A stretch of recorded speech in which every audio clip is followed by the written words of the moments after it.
चरितं रघुनाथस्य शतकोटि प्रविस्तरं एकैकमक्षरं पुंसा महापातकनाशनं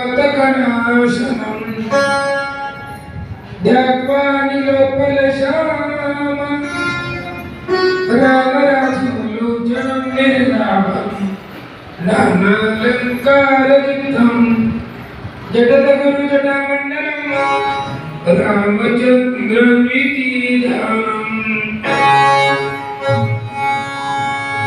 ऐकानी लक्षण्या पंढरपूर पावन नगरीमध्ये चालत आलेली भागवत कथा आणि आज कथेचा तिसरा दिवस आहे।